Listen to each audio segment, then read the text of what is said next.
Hello guys, कैसे हैं आप सब। Welcome to my YouTube channel RN247। जैसा कि आप सब जानते ही हैं, आजकल कंप्यूटर और स्मार्टफोन का चलन है तथा कई वन डे कॉम्पिटिटिव एग्जाम्स के लिए सिलेबस में भी कंप्यूटर को रखा गया है। इसलिए आज मैं इस वीडियो को आपके लिए लेकर आया हूँ। इस चैनल के माध्यम से मैं आपको कंप्यूटर का बेसिक से एडवांस तक का एग्ज़ाम्स के रिलेवेंट सिलेबस कराऊँगा। तो जानने के लिए वीडियो में एंड तक बने रहिए। तो आइए शुरू करते हैं।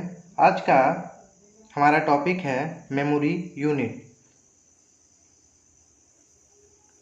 तो गाइस, आजकल उपयोग में आने वाले कंप्यूटर्स को हम डिजिटल कंप्यूटर कहते हैं। तो चलिए सबसे पहले हम यही बात कर लेते हैं कि कंप्यूटर कितने टाइप के होते हैं। कंप्यूटर कितने टाइप के हो सकते हैं। तो गाइस, मेनली कंप्यूटर 3 टाइप्स के होते हैं। पहला डिजिटल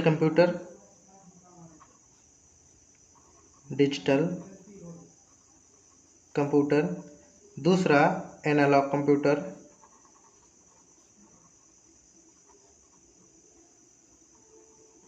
और तीसरा हाइब्रिड कंप्यूटर।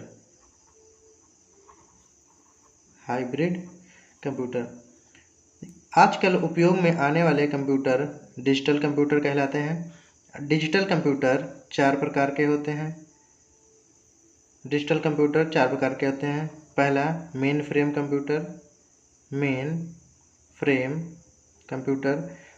कंप्यूटर लिख लीजिएगा। दूसरा सुपर कंप्यूटर, और तीसरा मिनी कंप्यूटर तथा चौथा micro computer. Main frame computer एक बहुत ही बड़े कैबिनेट में मशीनों को एकत्रित करके बनाया जाता है। मेन फ्रेम कंप्यूटर को उपयोग में सर्वर बनाने के लिए लाते हैं। जैसे मान लिया किसी बैंक का एक सर्वर हो गया। बैंक के सर्वर का मतलब है कि एक ऐसा कंप्यूटर जो अपने से जुड़े हुए बाकी कंप्यूटरों को डाटा प्रोवाइड कराता हो, उसे हम सर्वर कहते हैं। जैसे बैंक का एक मेन सर्वर होता है और सारी बैंक्स के उस बैंक के सभी ब्रांचेस के कंप्यूटर्स उससे जुड़े हुए होते हैं, उसे ही हम बैंक का सर्वर कहते हैं। तथा आजकल जो हम लोग लैपटॉप पीसी यूज करते हैं, लैपटॉप पीसी तथा मोबाइल, यहाँ तक कि जो साइंटिफिक कैलकुलेटर वगैरह आते हैं, वो भी हमारे माइक्रो कंप्यूटर कहलाते हैं।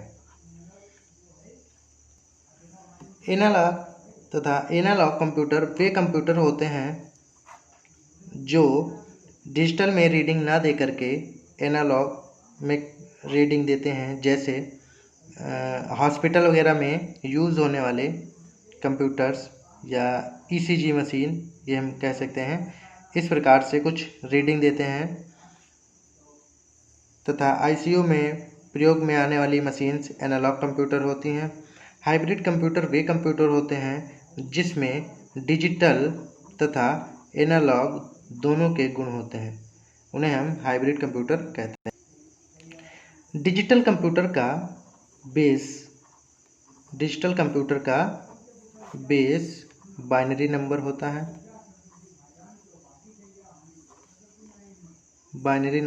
है। बाई मतलब 2 होता है। इसका मतलब इसमें कोई 2 नंबर यूज होंगे और वो 2 नंबर होते हैं 0 और 1। 0 भी एक बिट है और 1 भी एक बिट है।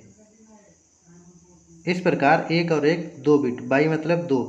तो बाइनरी मतलब 2 बिट मिलके बाइनरी एक सिस्टम बनाती हैं। कंप्यूटर जिस भाषा पे काम करता है उसे हम मशीनी भाषा कहते हैं। और मशीनी भाषा कोई भाषा नहीं होती है, वो एक कोड होता है जिसे हम और भी कई नामों से जानते हैं। ठीक है, मशीन लैंग्वेज एक कोड होता है जिसे हम मशीन कोड के नाम से भी जानते हैं, मशीन कोड। दूसरा हम उसे ऑब्जेक्ट कोड भी कह देते हैं। तीसरा हम उसे बाइनरी कोड भी कह देते हैं। बाइनरी का मतलब है 0 और 1। देखिए जहाँ भी कहीं कंप्यूटर में बाइनरी शब्द आएगा वहाँ पे हम 0 1 का कॉन्सेप्ट समझेंगे। देखिए सुपर कंप्यूटर वे कंप्यूटर होते हैं जो बहुत तेज़ी से कार्य करते हैं। तो इंडिया का सबसे तेज चलने वाला सुपर कंप्यूटर प्रत्यूष कंप्यूटर है तथा विश्व का सबसे तेज चलने वाला कंप्यूटर जापान का फोगाकू कंप्यूटर है। अब देखिए जैसा कि अभी हमने बताया कि बाइनरी कोई भाषा नहीं होती है, बाइनरी एक कोड होता है जिसे हम 0 और 1 के कॉन्सेप्ट पे समझते हैं। तो ये बाइनरी कोड किस प्रकार कार्य करता है आइए देखते हैं। देखिए जब कंप्यूटर में इलेक्ट्रिसिटी का वोल्टेज हाई होता है तो हम उसे 1 का नाम दे देते हैं, और जब वही वोल्टेज लो हो जाता है तो हम उसे 0 का नाम दे देते हैं। इस प्रकार हमारे पास 1 और 0 का कॉन्सेप्ट निकल के आया। जैसे अभी मार्केट में बहुत सारे स्विच भी आते हैं जिनमें 0 1 लिखा होता है, 0 पे वे ऑफ हो जाते हैं और 1 पे ऑन हो जाते हैं। तो बाइनरी का कॉन्सेप्ट समझ में आ गया। अब हम देखते हैं कि कंप्यूटर की सबसे छोटी जो यूनिट होती है वो बिट होती है। एक बिट कंप्यूटर की सबसे छोटी यूनिट होती है, स्मॉलेस्ट यूनिट एक बिट होती है। बिट का पूरा नाम होता है बाइनरी डिजिट।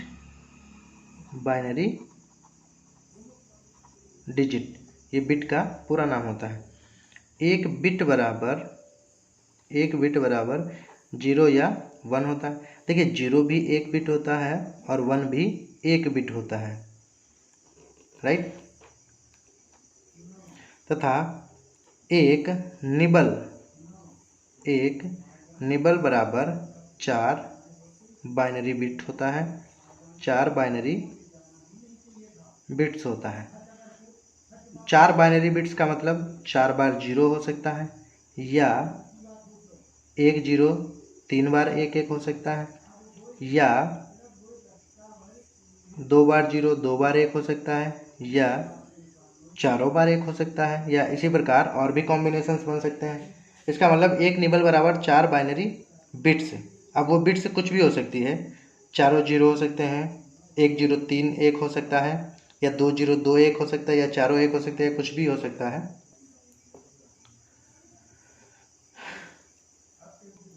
तथा एक बाइट बराबर 8 बाइनरी बिट्स, या 2 गुणे 1 निबल, क्योंकि एक निबल में 4 बिट्स होते हैं। एक निबल में 4 बाइनरी बिट्स है, यहाँ पे 8 है, इसका मतलब 2 निबल, 2 गुणे 1 निबल हो जाएगा। तो एक केबी मतलब किलोबाइट। 1 किलोबाइट बराबर होता है 2 की घात 10 बाइट। 2 की घात 10 बाइट। देखिए जब हम कैपिटल बी लिखते हैं तो बाइट आता है, जब स्मॉल बी लिखते हैं तब बिट आता है। स्मॉल बी का मतलब है बिट, कैपिटल बी का मतलब है बाइट। जैसे कभी केबी लिखा हो इसका मतलब किलो बिट होता है, और जब कभी कैपिटल बी लिखा हो इसका मतलब होता है किलो बाइट।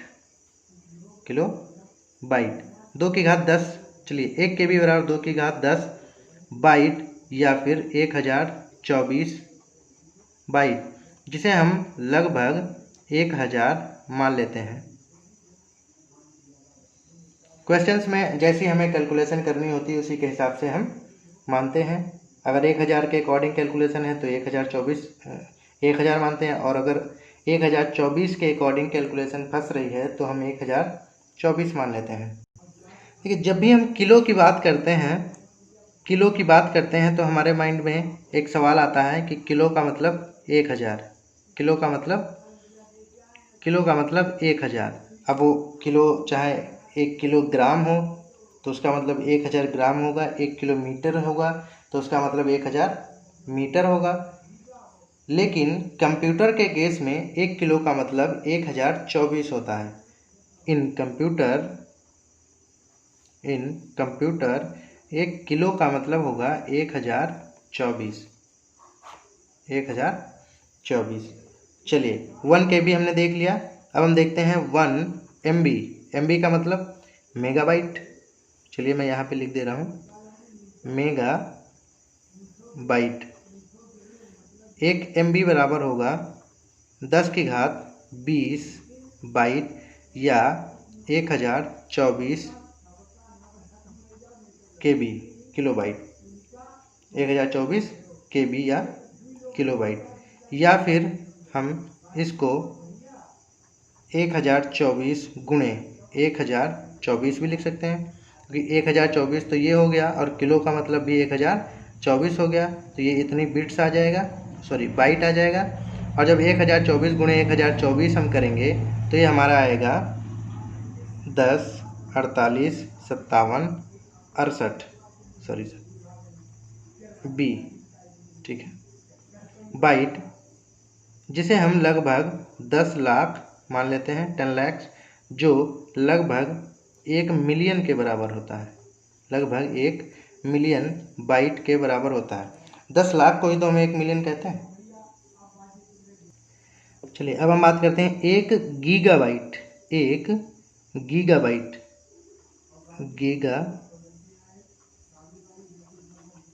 बाइट यानी कि GB।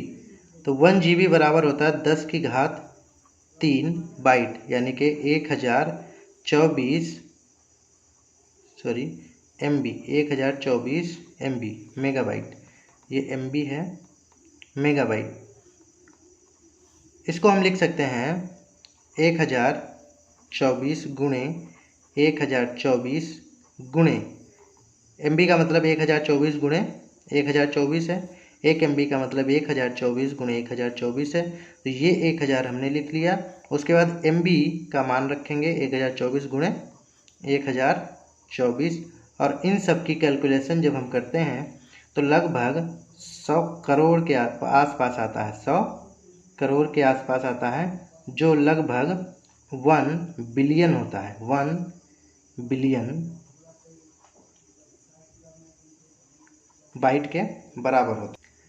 GB के बाद गाइस आता है TB, 1 टेराबाइट। तो 1 टेराबाइट यानी कि TB बराबर होता है 1024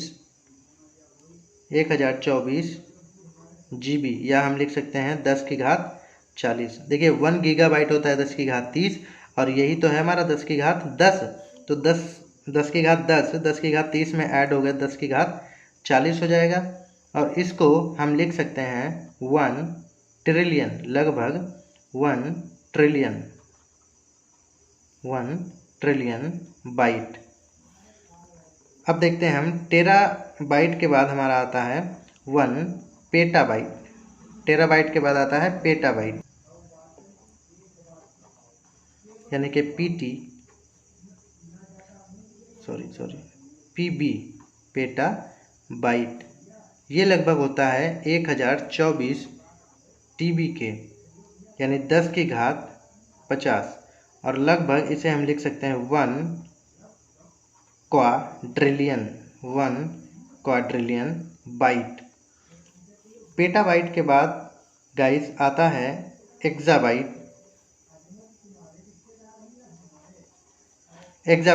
एक्साबाइट को हम लिखते हैं EB, और ये होता है लगभग 1024 PB या फिर 10⁻60। एक्साबाइट के बाद गाइस आता है 1 जेटाबाइट। जेटाबाइट को गाइस ZB लिखते हैं, और जेटाबाइट का मान होता है 1024 EB, और ये बराबर होता है 10⁻70 के। जेटाबाइट के बाद आता है गाइस 1 येट्टा बाइट। येट्टा बाइट को गाइस लिखते हैं YB और इसका मान होता है 1024 EB, लगभग 10 की घात 80। येट्टा बाइट के बाद गाइस आता है 1 BB। BB का मतलब होता है ब्रांटो बाइट और इसकी वैल्यू होती है लगभग 1024 YB, जो होती है लगभग 10 की घात 90। गाइस ये सब बाइट हैं। हाँ, ब्रांटो के बाद गाइस आता है 1 GB। अब ये गीगाबाइट नहीं है, ये है GEOP बाइट और इसकी वैल्यू होती है 1024 BB, लगभग होती है 10 की घात 100। और 1 GB के बाद गाइज होता है 1 EB। EB का मतलब होता है इपिक। B का मतलब आप सब जानते हैं, बाइट, और इसकी वैल्यू होती है 1024 GB। अब देखिए GB पहले भी रिपीट हो चुका है ऊपर और EB भी पहले रिपीट हो चुका है, ये देखिए एक्साबाइट में, लेकिन यहाँ पे ये EB का मतलब इपिक बाइट में है और इसकी वैल्यू होती है 10 की घात 110 बाइट। तो गाइस कंप्यूटर और भी कई प्रकार की संख्याओं पर गणनाएं करता है, जैसे बाइनरी तो मैंने आपको बता दिया, जिसका बेस 2 हो, 0 और 1 हो। उसके बाद आता है ऑक्टल, इस पे हम बेस 8 लेते हैं। उसके बाद आता है गाइस डेसिमल, जो हम लोग नॉर्मल गिनतियां पढ़ते हैं 1 2, और इसके बाद आता है हेक्साडेसिमल। तो इन सब का कन्वर्जन बाइनरी से ऑक्टल में, ऑक्टल से बाइनरी में, या बाइनरी से डेसिमल में, डेसिमल से बाइनरी में, या फिर ऑक्टल से हेक्साडेसिमल में, या हेक्साडेसिमल से बाइनरी में, इस प्रकार का कन्वर्जन हम अगले वीडियो में देखेंगे। तो गाइस अगर ये वीडियो पसंद आया हो तो लाइक करें, ज़्यादा से ज़्यादा शेयर करें और सब्सक्राइब करना ना भूलें, ताकि आने वाली अगली वीडियो आप तक पहुंचती रहे। तो ये वीडियो कैसा लगा है ये कमेंट करके हमें ज़रूर बताएं। Thanks for watching this video.